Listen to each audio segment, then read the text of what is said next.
Shalom saudara yang dikasihi Tuhan Yesus Kristus, selamat malam. Selamat berjumpa kembali dalam renungan pada malam hari ini. Salam sejahtera buat saudara semua dimanapun saudara berada. Damai dan sukacita oleh Roh Kudus melimpah senantiasa dalam hati dan kehidupan saudara semua. Sebelum kita mendengarkan renungan firman Tuhan, mari bersama-sama kita berdoa. Bapa kami yang di sorga, Bapa dalam nama Tuhan Yesus Kristus, Tuhan yang sangat baik, Bapa yang penuh kasih, kami mengucap syukur karena kemurahan-Mu, pimpinan dan perlindungan Tuhan di sepanjang hari ini. Kami dapat lalui dengan kekuatan-Mu.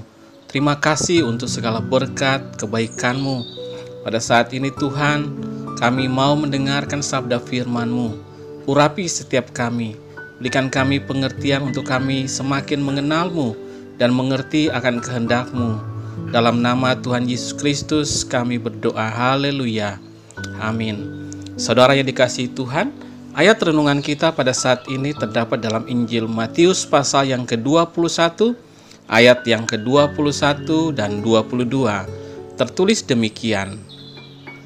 Yesus menjawab mereka, "Aku berkata kepadamu, sesungguhnya, jika kamu percaya dan tidak bimbang, kamu bukan saja akan dapat berbuat apa yang kuperbuat dengan pohon ara itu, tetapi juga jikalau kamu berkata kepada gunung ini, beranjaklah dan tercampaklah ke dalam laut, hal itu akan terjadi. Dan apa saja yang kamu minta dalam doa dengan penuh kepercayaan, kamu akan menerimanya." Saudara yang dikasihi Tuhan, pohon ara yang sekonyong-konyong menjadi kering dalam waktu yang sangat singkat karena ucapan Tuhan Yesus membuat para murid merasa heran dan bertanya-tanya, bagaimana itu bisa terjadi?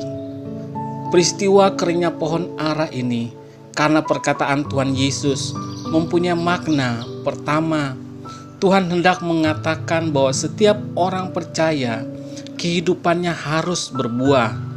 Pohon ara menggambarkan tentang bangsa Israel, dan kerinduan Tuhan adalah agar mereka menghasilkan buah yang benar dalam kehidupannya.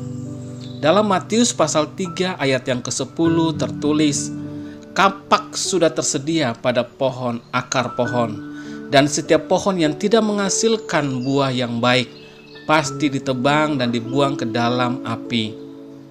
Kita perlu menjaga hidup kita agar berbuah-buah di dalam Tuhan.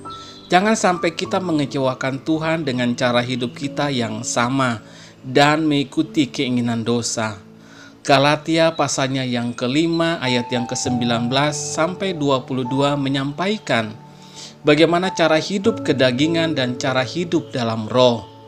Perbuatan daging yang berdosa diantaranya adalah percabulan, kecemaran, hawa nafsu, penyembahan berhala, sihir, perseteruan, perselisihan, iri hati, amarah, kepentingan diri sendiri, percederaan, roh pemecah, kedengkian, kemabukan, pesta pora dan sebagainya.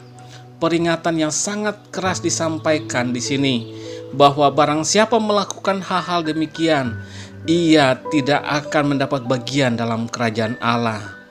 Berkebalikan dengan perbuatan daging, kehidupan yang berbuah roh ialah kehidupan yang diwarnai dengan kasih, sukacita, damai sejahtera, kesabaran, kemurahan, kebaikan, kesetiaan, kelemah lembutan, dan penguasaan diri.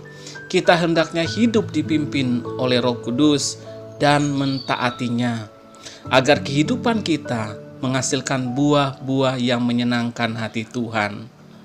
Makna kedua dari peristiwa keringnya pohon ara ini oleh ucapan Tuhan Yesus adalah karena Tuhan ingin mengajarkan para murid-Nya tentang kuasa dan otoritas iman yang teguh terhadap segala perkara, termasuk perkara yang mustahil sekalipun.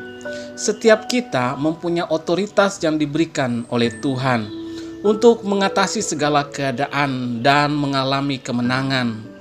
Tidak ada sesuatu pun yang tidak mungkin bagi Tuhan. Pengharapan iman kita haruslah sedemikian rupa, sehingga kita percaya bahwa kemustahilan sekalipun dapat menjadi mungkin oleh kuasa Tuhan yang bekerja oleh iman kita.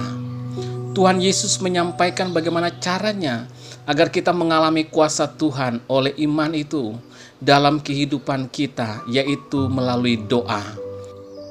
Iman bagaikan sebuah sistem dan doa merupakan alatnya.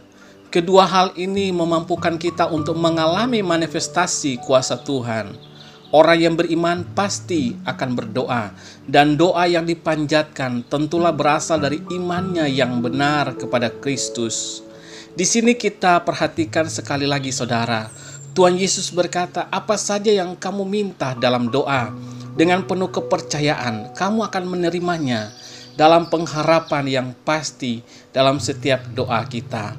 Bahwa Tuhan menjawab doa yang kita naikkan dengan iman percaya kepadanya.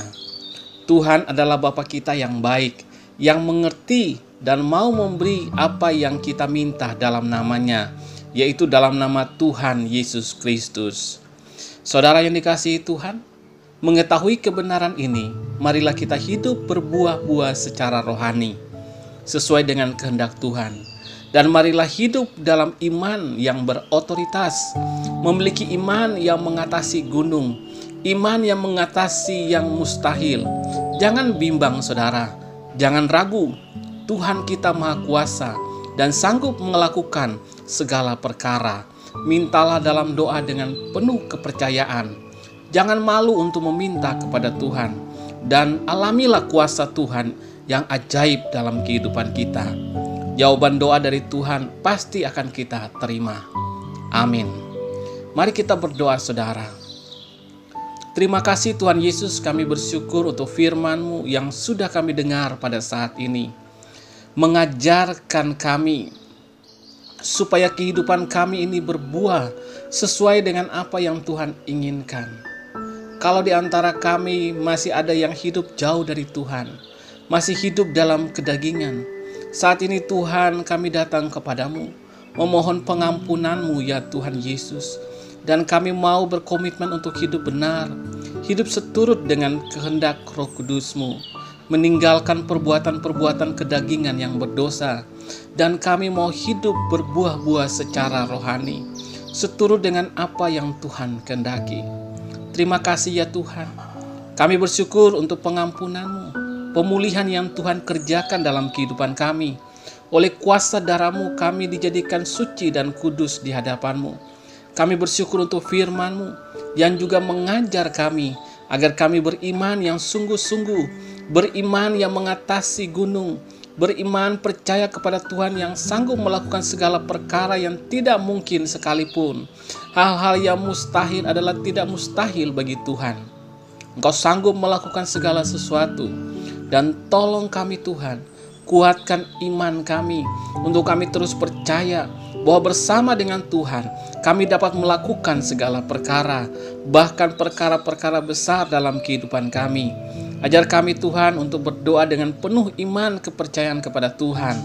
Kami percaya sesuai janji firman-Mu, kami akan menerima segala apa yang kami minta dan doakan.